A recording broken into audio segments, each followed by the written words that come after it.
You're welcome. A reconciliation meeting of stakeholders in the ongoing River State political crisis convened by Nigeria's President Bola Tinubu on Monday night seems to be yielding results. As today, the Pro-Wike faction of the River State House of Assembly, led by Right Honorable Amaewhule, withdrew its earlier issued notice of impeachment, which was served on the River State Governor Siminalayi Fubara. That notice of impeachment or withdrawal of the impeachment was contained in a letter signed by all 27 members of the House in that faction, bar one, who is currently recuperating from surgery, we're told.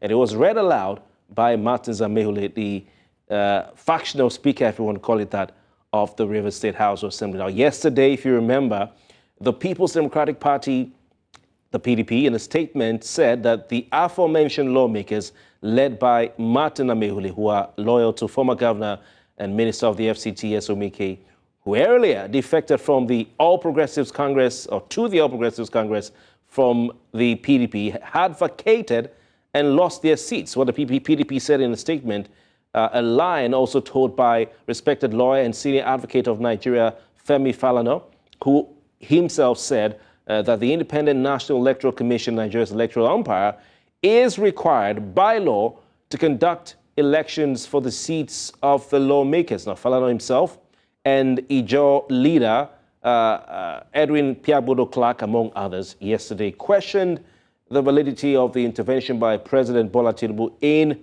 the River State crisis, given its legal and constitutional components. They're noting that the president, while the presidential intervention might be necessary in addressing such a crisis, such interventions must align with constitutional provisions. That's what Femi Falana said.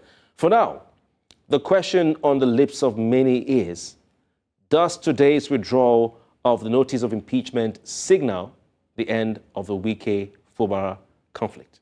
So I'd like to ask my guest tonight, amongst other questions. Ivan Sufeli is a Nigerian lawyer. He joins us via video link, and along the line we're expecting to have Biolu Shomi, who is a political analyst. Evans, it's good to have you. All right, I don't know if we can hear you, Evans, but what's your reaction to the situation today, the unfolding event today, where, but before we go to that, let's just roll the tape and listen to what Amaewhule had to say, and we'll come back to you. Distinguished colleagues, this data is dated 20th day of December 2023. The riots Honorable Martin Chiki, DSSRS, Speaker, River State House of Assembly, House of Assembly quarters, Mr. Speaker, withdrawal of notice of impeachment of His Excellency Sir Siminalayi Fubara, GSSRS, Governor of River State. Kindly be informed of the decision of the undersigned honorable members of this House. Withdraw the notice of impeachment of His Excellency Sir Siminalayi Fubara, GSSRS, Governor of River State. Pursuant to Section 188 of the Constitution of the Federal Republic of Nigeria as altered, and dated 30th October 2023. So you heard it from the man himself, Honorable Amaewhule. Evans, what's your reaction to today's unfolding events, particularly this one? Well, I am quite surprised as to what exactly he's withdrawing.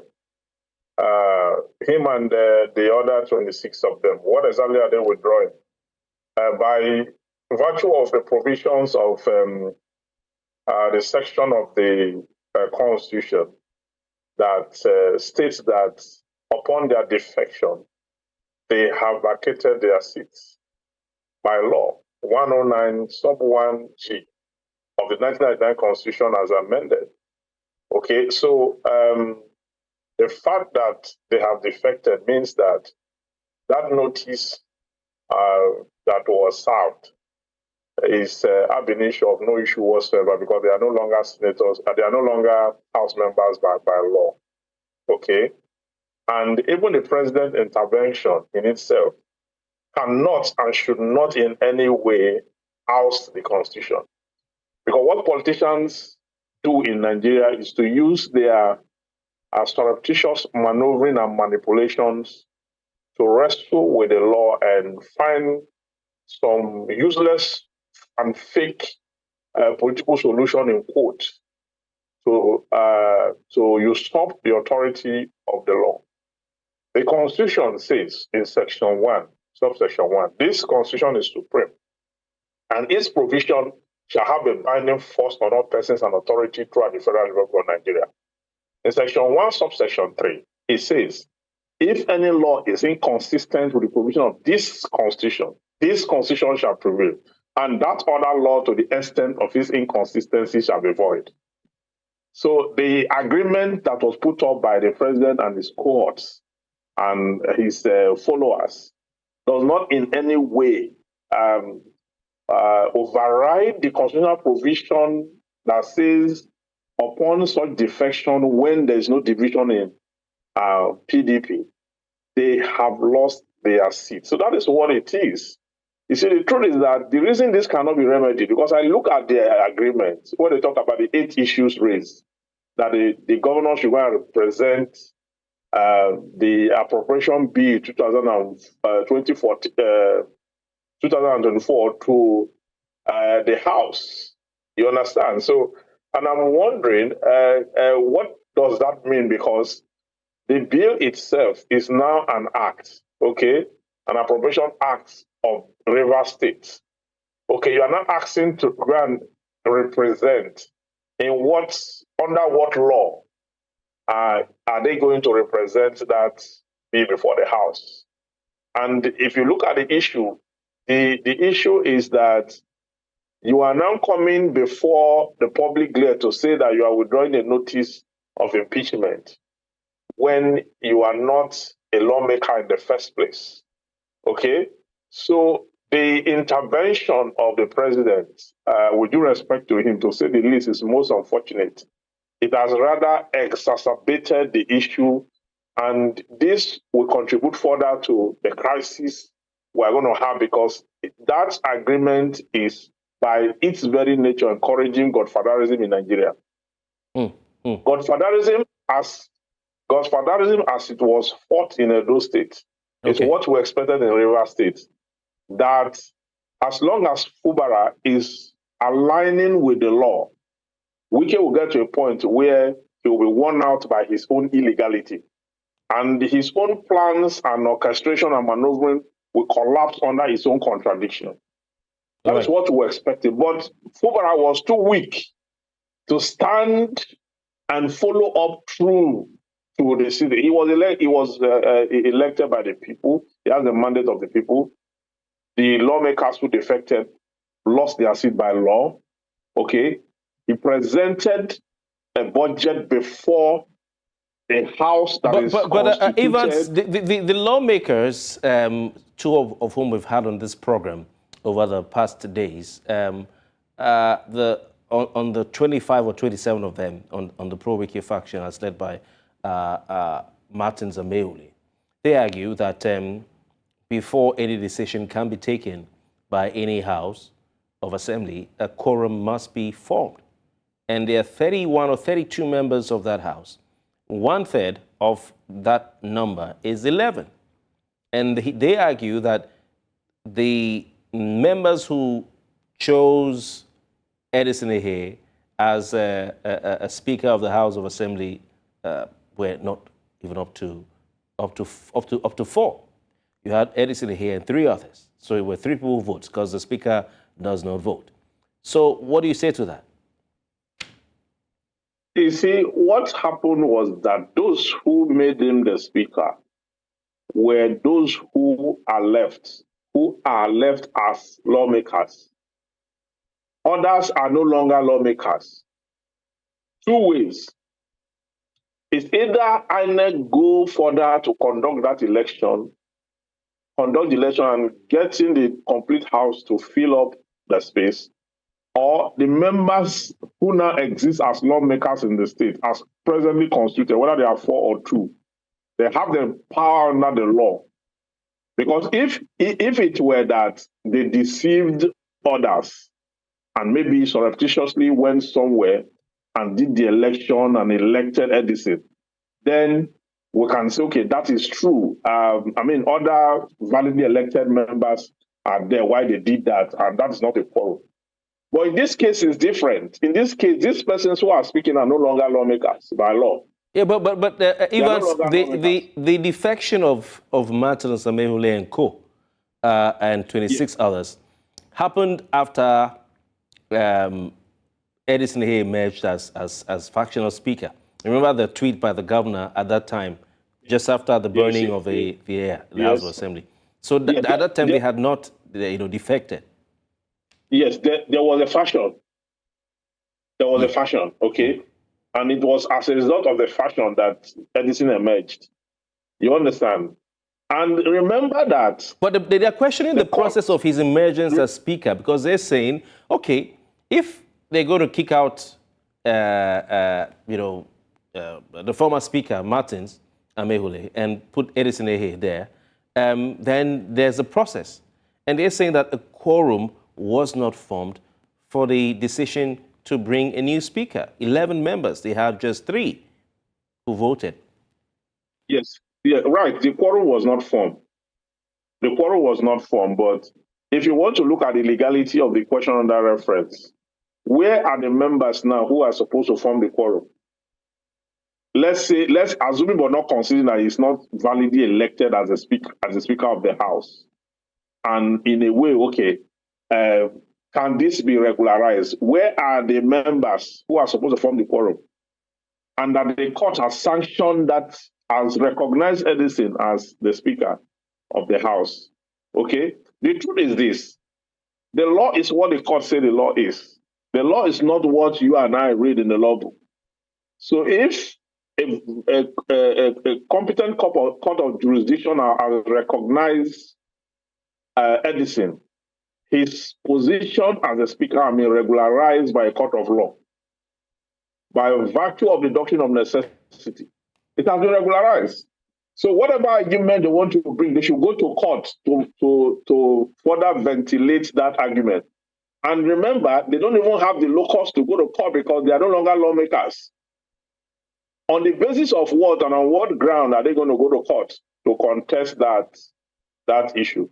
So they are a byproduct of godfatherism, which we say that is harmful to the democratic engagement of this state. And because they want to remain in that clog and shadow of godfatherism, not minding what their people of their constituency think or want, they should be made the veritable scapegoat of political harlotry. Political harlotry and infidelity must cost politicians something very significant. And in this case, the seat of the very lawmakers who have defected. The president's intervention holds no water under the law.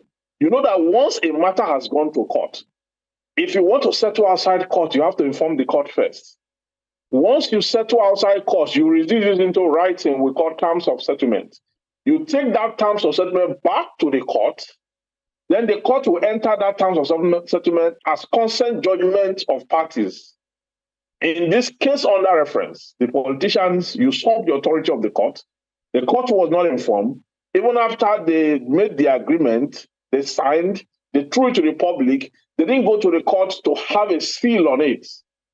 So whoever advised them, the president, Wike, Fubara, and the rest of them, they have all breached a very fundamental procedure of law. That is why you see that agreement is flying all over the place without probative value. It cannot even be tendered anywhere because it's just a piece of paper. So you feel that the lawmakers and the Pro-Wike group, they've been ill-advised legally, giving very bad legal advice. Because your colleague, Senior Advocate of Nigeria, Falana, has been saying this from the get-go, that they've been given bad legal advice up until now, most recently the defection and then this agreement? Yes, I mean, it's basic law. I mean, a fresh law school student can give you the clear-cut analysis on this. Lord Denning in USA Food versus Mark Ford says, if a matter is void in law is a nullity, as you cannot put something on nothing and expect it to stand, it will collapse. Okay? The president and Wike and all his cohort, they are trying to put something on nothing and it will collapse. The court in which the matter sprang from, where they have surrendered their jurisdiction, their mandate to the court for determination, was not carried along in the process of the settlement. And in their mind, they feel that they have settled the matter. The matter cannot be settled under that circumstance because the truth is that there are legal procedures that they have overstepped. You cannot use an agreement to repeal an existing budget, an existing appropriation act of a state. You cannot use an agreement to repeal it. You cannot use an agreement to force the hand of an existing legislative house, an entity. Okay? It's not, and there's no lie in the mouth of the executive or even the governor of that state to use an agreement to determine what will happen in a House of Assembly of a state. We have completely destroyed democracy. Okay, Evans, please stay with us for a moment, because I think you're referring to the ex parte, the order granted an ex parte motion by Justice M.W. Danagogo in a Port Harcourt, River State High Court in Port Harcourt, which ordered the factional chair, Speaker Edith Snehe to preside over the activities of the legislative arm of the River State House of Government, pending the determination of a motion before it. I want to welcome at this point Biodun Shomi, political analyst. Mr. Shomi, thank you very much for your time. Your reaction to today's developments in River State, particularly the Pro-Wike faction of the House of Assembly sitting to withdraw its notice of impeachment earlier issued against Governor Nyesom Fubara. Yes. What the House has simply tried to do is to comply with the provisions of the agreement reached between the Wike's faction, Governor Fubara, and the legislature. They're simply trying to implement it. But I heard what some of the things said by my colleague at the other end, and I don't seem to agree with it because there are some issues which we all have to worry about. What constitutes a House of Assembly? Is it 4 people or 5 people that will constitute a House of Assembly? River State was in a very difficult situation before this. This agreement is not a legal solution, it's simply a political solution, to a major crisis. We should not forget that apart from the judgment from the River State High Court, another judgment is being awaited by the Federal High Court in Port Harcourt, which should come in January. Again, seeking the same relief as Edison did in the River State High Court. So, therefore, if you have a contrary judgment in that situation, what then happens? So, a political solution, has eventually been found to resolve this problem. What you see is that if you go through Section 91 of the Constitution of the Federal Republic, you realize that what should constitute a House of Assembly is between 24 and 40. And in the case of River State, we have a 32-man House of Assembly, 1 person there, remaining 31. And when you go to Section 96 of the same Constitution, you will realize that 1/3 is a quorum, for any House of Assembly to have an effective sitting. So, and in my view, 1/3 is never, 4, or 5. So it's that's 1/3 of 32. So it's debatable, it's arguable, that those 25 or 27 of them were effectively suspended, by Edison as a factional speaker, leading only 3 or 4 people, to do that. So for me, we had a major problem. The other issue is that what happens to the separation, the doctrine of separation of power, when the executive is now housing the legislature right in the government quarters to make laws, that cannot certainly hold over. So the country or River State went into a very terrible situation. terrible political situation. Cases were in court, left, right, and center. And the only way to resolve the problem without paralyzing Rivers State is to look for a political solution. And I think that is what has happened in this situation. Shobi, the attention is drawn from your counterpart on this program to a subsisting order granted ex parte, to wit that Edison here should preside over the activities of the River State House of Assembly pending the determination of a motion before it. How does that factor into all that's happening, in your opinion?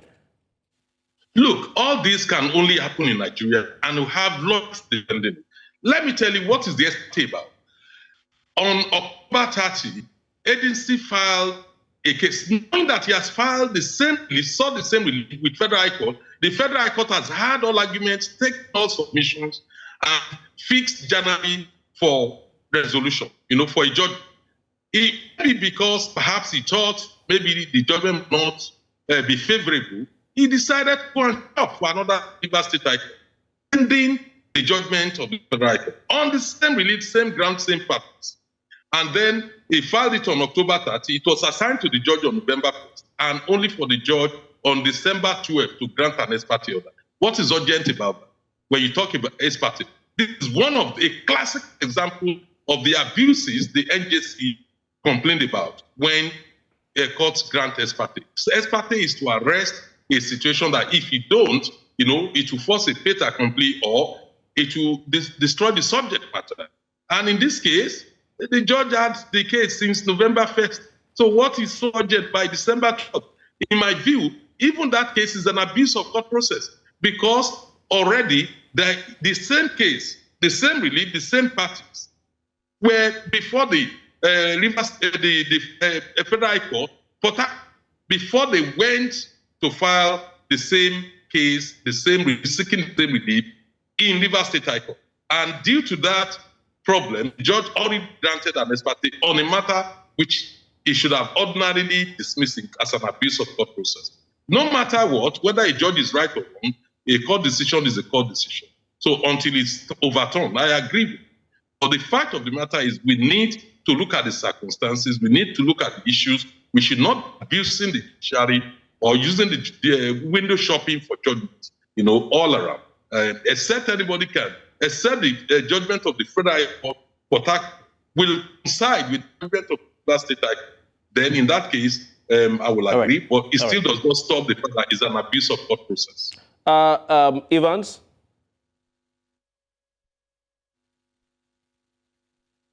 Yeah, Evans, are you there, please? I'm here. Okay, yes. What's your take on the points marshaled by our guest? Well, the point he made is, I do not agree. Once a court has given an order, or a court makes an order, you do not contest the order of the court outside the court. If you think it's an abuse of court process, the parties under reference should go and appeal that order. Okay? I mean, the order of the court subsists until there's a contrary order from a higher court. Okay? So the truth is that Edison's position, as we speak, in the eyes of the law, have been regularized by a court of law. Okay? So it is wrong for anyone to say that whatever he is doing or has done is illegal, or whether the court decision that led to that is illegal. No. You talk about quorum. It's clear in the law that quorum is about 1/3. I mean, if you are talking of impeachment notice and all that, it's 1/3 that starts it. Then the actual process is a 2/3 by the Constitution. But when you look at the case under reference, you see, a time must come when we must, as a matter of fact, deal with godfatherism in Nigeria. The reason we have this kind of political upheavals is because of the way democracy has been practiced in this country. We must come to a point where if you have lawmakers that vacated their seats, they are no longer lawmakers. So you don't even talk about quorum. Quorum does not even arise. The quorum contemplated by the Constitution is in an ideal situation where you have members of the House and their numbers. Okay? In the case of that reference, these persons are no longer lawmakers. So the question of quorum has been obliterated. But and much so that the yes, speaker, Evans, will it be fair to say they are no longer lawmakers, looking at the fact that the process for declaring their seats vacant has not been undertaken? The law is that their seats should be declared vacant. By who? That is what the position of the law is. By who? And that INEC, the speaker is meant to give effect to that. If you look at section 109(2), section 109 subsection 2 says the speaker will give effect to the process. Okay, so when you look at it, who is the speaker in the eyes of the law? In this case, it's Edison, who is recognized by a court of law. Okay, so that is the position. They are not lawmakers. So if you talk about quorum and you factor them into the narrative when they have lost their seats, I said it that political harlotry should cost politicians something. And in this case, their seats. So that we should form a proper democratic system and practice it as it should be practiced. Lawmakers should not become an appendage of an ex-governor. Well, that's the problem we're having. The legislature have lost its relevance. They don't even know the powers they have under the law. That the governor is to the executive what the speaker is to the legislature. That is exactly what is a different entity by the principle of separation of power. But we have failed to practice it in the way we should practice it.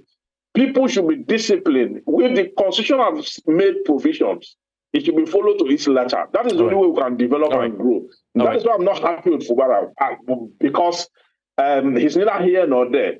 He's supposed to stand still with the law to the latter and then put Wike to irrelevance. That's what would have happened in the long run. But it appears that he is too weak to hold sway, to rock the boat. And that is exactly why we're having this issue. You see this political solution we're talking about, this presidential solution, will create more problem in the days to come. It will be, in fact, the people of Rivers... Evans, we'll have to go for a quick break. We'll be back to continue from this point. I'll follow up on from where we stopped. But let's just take a quick break and we'll be back with more on Politics HQ. Please stay with us.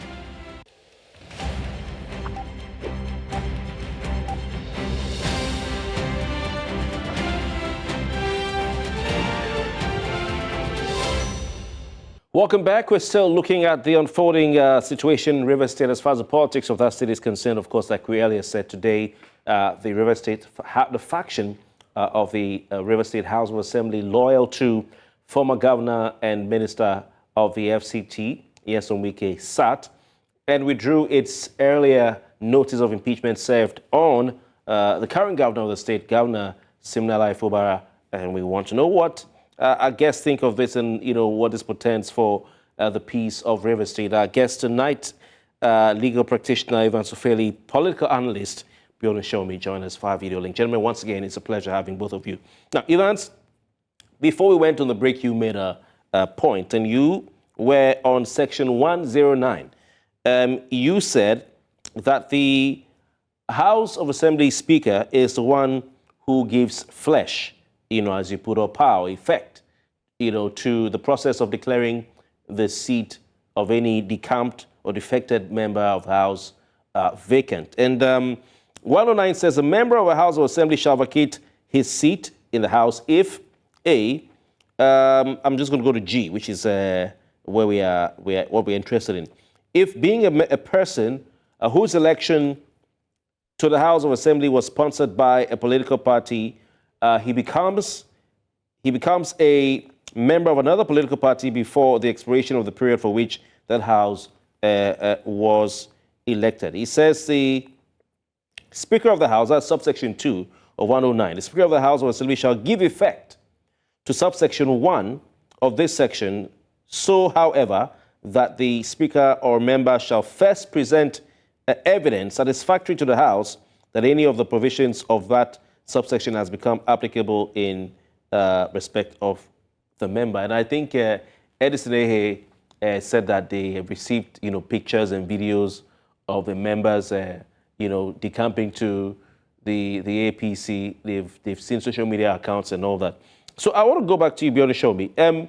What Evans is saying is that what they're doing today is null and void. It amounts to a waste of time because their seats have already been declared vacant in accordance with Section 109, subsection 2, or in accordance with Section 109, subsection 1G, and Section 109, subsection 2 of the Constitution of the Federal Republic of Nigeria. And I also want to refer, before you come in, sir, to a letter written to the chairman, the national chairman of the Independent National Electoral Commission, plot 436, Zambezi Crescent, Maitama, FCT, Abuja, from the House of Assembly, River State House of Assembly, says, notice of vacancies in the River State House of Assembly pursuant to Section 109, sub 1G and 2 of the Constitution of the Federal Republic of Nigeria, 1999, as amended.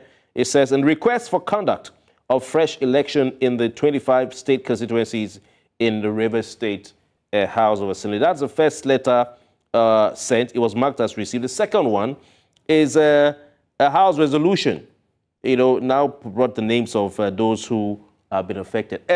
Show me, is the ball now squarely in the court of the Independent National Electoral Commission, to do the needful, bearing in mind that there's only one house recognized by law, which is the one that wrote to it, these two letters. The ball now in the court of INEC to, in February next year, conduct fresh elections.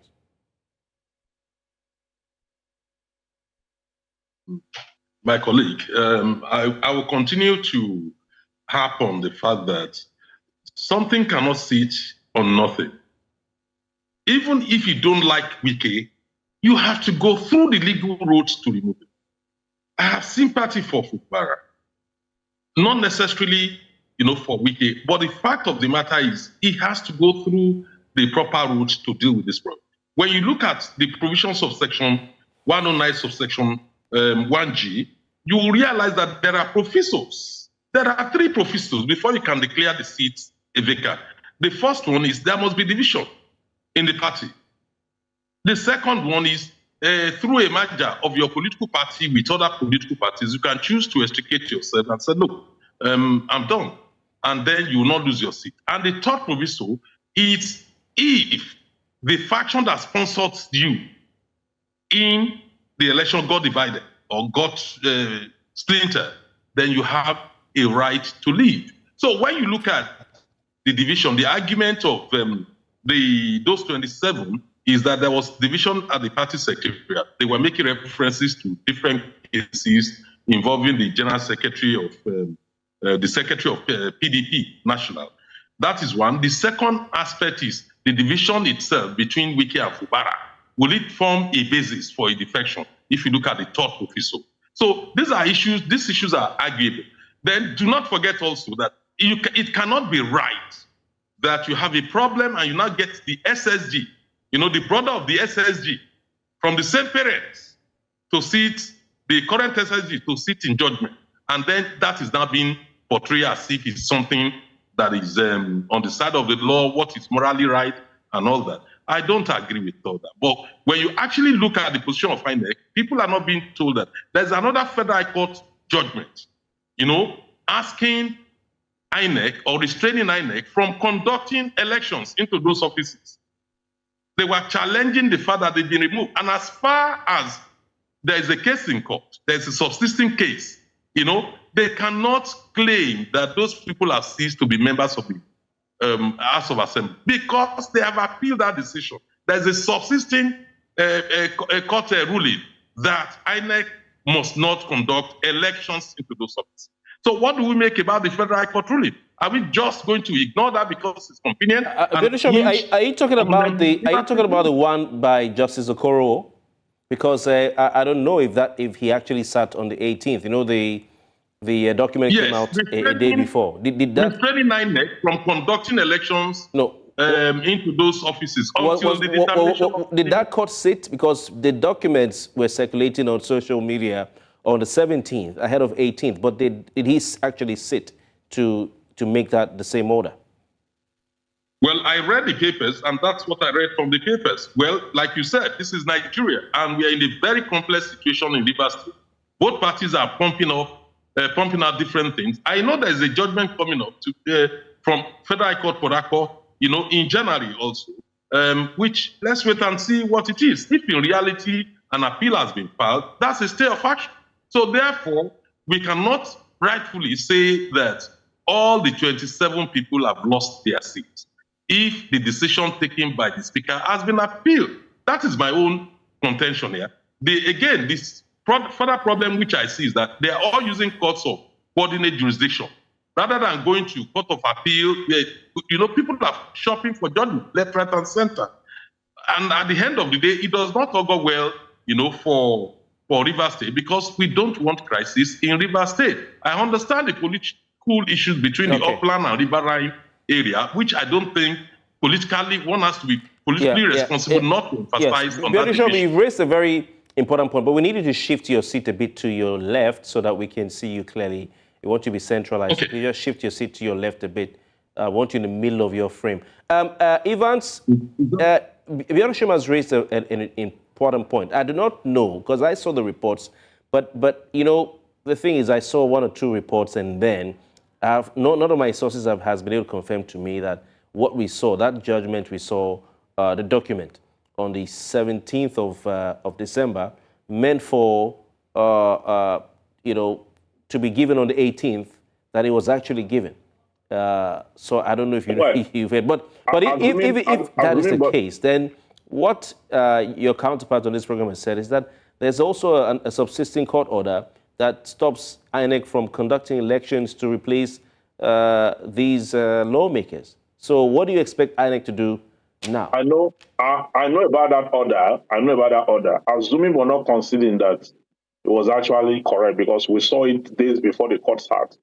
Assuming we're not considering the order, it's an interim order. You know what an interim order is in law?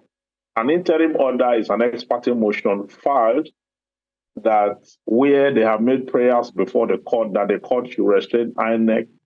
Okay, and that interim order have a lifespan in Abuja of 14 days. Okay, depending on when the substantive motion or the substantive case will be heard. Okay, so when you say there's a court order stopping INEC, it's not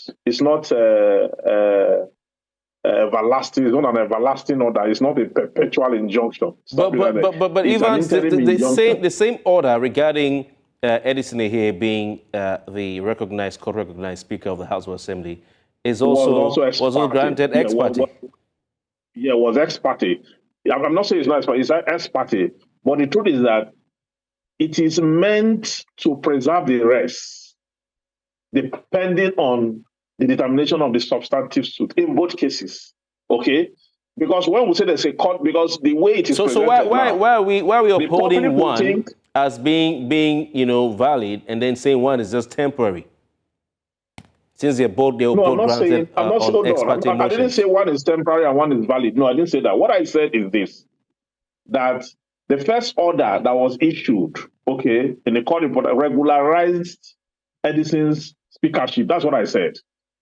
This order that we're talking about, assuming but not considering that it was true, was actually issued by Justice Okorowo of the Federal High Court Abuja. That order is temporary. It is interim. Okay? How be it that it is supposed to full party protect the rest pending the determination of the substantive suit. Okay? So, but when you say there's an order, the public begins to feel that there is this perpetual injunction against INEC not to conduct. The court wouldn't have done that, given that there's a constitutional provision that INEC has a role to play in the case under reference.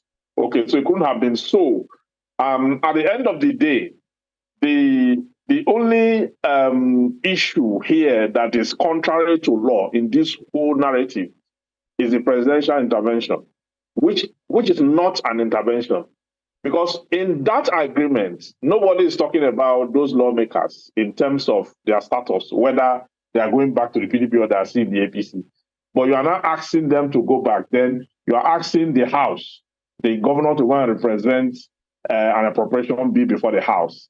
and then you are asking that they should be paid, you understand, giving them soft landing for their illegalities, and then using that to enthrone godfatherism further.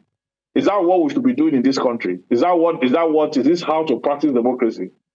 So the president and his cohorts will usurp the authority of a validly elected State House of Assembly members and begin to act in manners that are inconsistent with the provision of the Constitution. It is that intervention is illegal, and it cannot stand the test of time. It cannot even be tendered anywhere because the court was not even carried along in the process.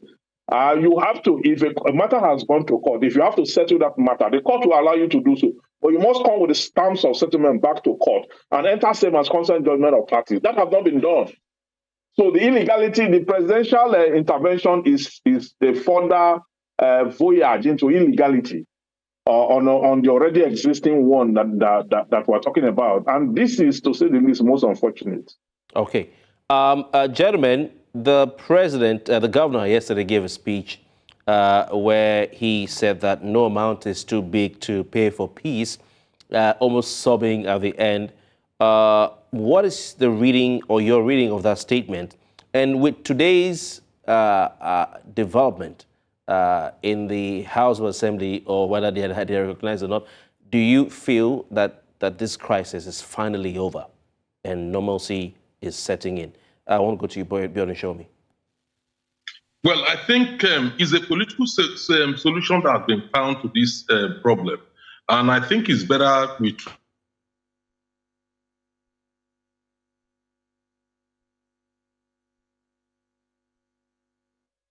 Bjorn, show me. Can you hear me, please? Okay. While we wait for Bjorn, show me to join us back, Ivan Zufeli, what's your take on this? Are we seeing the final days of this quite dramatic crisis? The problem of Rivers State is just beginning by this presidential intervention. The presidential intervention, what it did was a cheeky and a corny, an old man's way of debasing a younger person. And what Fubara is saying is, for me, unfortunate. What peace is he talking about? What price and what peace?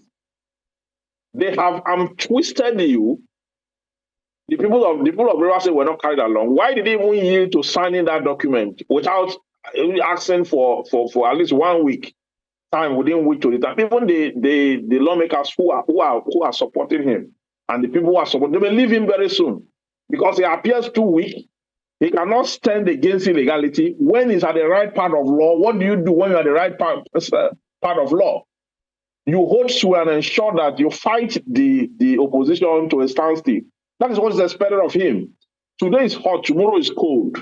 It's but he said it. He said that no price is too big to pay for peace, or in his words. So if he's saying there's no amount, in his words, too big to pay for peace, then does it not mean, and of course this guy is now on the other side, but that 27 or 26. Cannot yield okay, we're not impeaching again, we don't do it again. Does not represent peace. So how can you now say that the problem is just beginning? It's beginning now because the political solution is contrary to everything. The political solution just twisted him and tied him.